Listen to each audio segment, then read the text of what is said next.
Victory steles. Steles were upright slabs crafted to commemorate special events. The Merneptah stele above includes pictures and text for King Merneptah circa 1213 to 1203 BCE and is the only Egyptian source to mention the Israelites as a settled people. Papyrus boats. The Hebrew for basket is used in the Bible to describe both Noah's Ark and the container in which baby Moses was found. It actually means a papyrus boat. Small boats made of strong reeds were used to transport people and goods on the Nile River. Moses in the bulrushes. Since the time of Joseph, the children of Israel had thrived and prospered in the land of Egypt. Generations came and went, and they multiplied, spreading far and wide throughout the fertile country. But one day, a new Pharaoh, who had never heard of the Israelites' famous ancestor Joseph, came to the throne and was consumed with fear. "Look," he said to his counselors, "the Israelites are everywhere. There are far too many of them. If war breaks out, they will side with our enemies." He ordered that the Israelites be forced to labor, building stone cities with their bare hands. But the more cruelly the Israelites were treated, the quicker they multiplied. Then Pharaoh had a better idea. He ordered that all male children born to Israelite women should be put to death at birth. But the midwives took no notice. "Why have you let the boys live?" thundered Pharaoh. "Israelite women aren't like Egyptian women," the midwives said. "They are healthy and give birth before the midwives arrive." At his wits' end, Pharaoh declared, "Every boy that is born must be thrown into the Nile, but let every girl live." Now, there was a couple who belonged to the tribe of Levi, and the wife had just given birth to a son. She could not bring herself to comply with Pharaoh's cold-blooded order, and for 3 months she hid her baby son at home. But as the infant grew bigger and noisier, it became impossible. So she fetched a basket and made it watertight. Then she laid her baby in it and took it to the banks of the Nile, hiding it in the bulrushes. Her young daughter went with her to keep watch. Soon Pharaoh's daughter came to bathe in the river and caught sight of the basket. She sent a maid to fetch it, and as she lifted the cover, the baby whimpered sweetly and her heart melted. "It must be one of those poor Israelite babies," she said. At that moment, the baby's sister asked innocently, "Shall I get one of the Israelite women to nurse the baby for you?" Pharaoh's daughter agreed. So the baby was brought up by his real mother, and when he grew older, Pharaoh's daughter adopted him as her own. She named him Moses, which means to draw out, because she had drawn him out of the water. Understanding the story. The birth of Moses came almost 300 years after Joseph's death, during a period in which the Israelite population expanded greatly. The Pharaoh feels under threat from the Israelites and is determined to destroy them. It is the Pharaoh's daughter who rescues and raises the baby boy. Moses will go on to lead the Israelites and save them from slavery. Sinai Desert.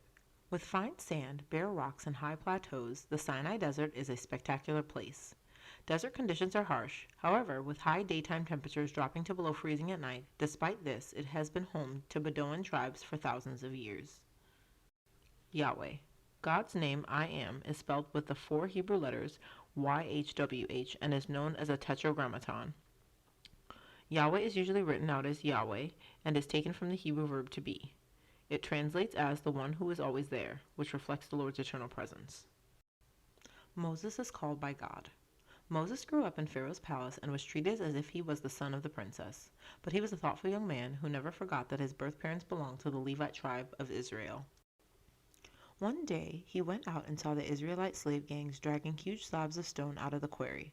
From morning until night, they worked in the scorching sun. Suddenly, one of the slaves collapsed on the ground. The Egyptian slave driver went over and kicked him.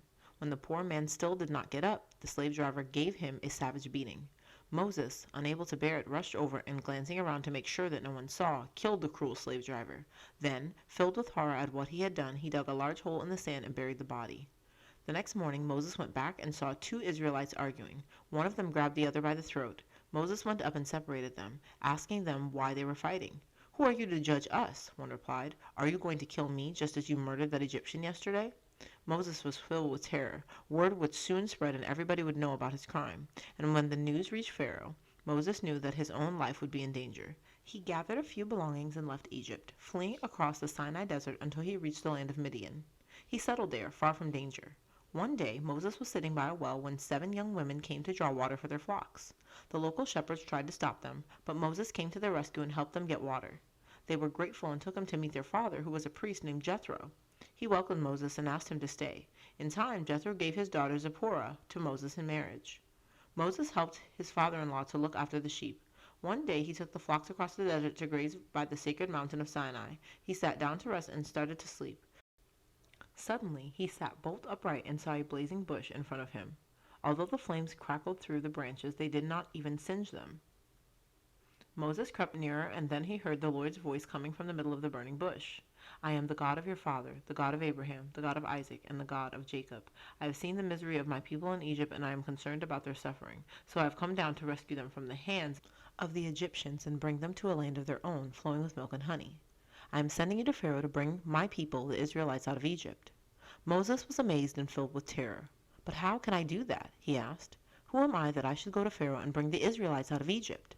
I will be with you, God reassured him. Say that the God of their fathers has sent you and that his name is I am. And God said Moses must tell Pharaoh that Egypt would be cursed and plagues would sweep the land if he did not let the Israelites go. But what if he doesn't believe me? Protested Moses. God told Moses to throw his staff on the ground, which he did at once. Immediately it turned into a snake, writhing and hissing in the dust. Pick it up by the tail now, said God. Moses lifted it up at arm's length, and the serpent turned back into a wooden staff. Now go, God told him. Take your brother Aaron with you. He is coming to meet you. I will tell you both what to say, and take your wooden staff. It will help you to perform miraculous feats. I am sending you to Pharaoh to bring my people, the Israelites, out of Egypt. Understanding the story. Though Moses lives the life of Egyptian royalty, he never forgets his own people, demonstrated by him killing the Egyptian slave driver for mistreating the Israelites. God's presence is sometimes symbolized by fire to show his power, and here he appears to Moses inside a burning bush. By telling Moses to lead the Israelites to the promised land, God shows that he has not forgotten his chosen people either.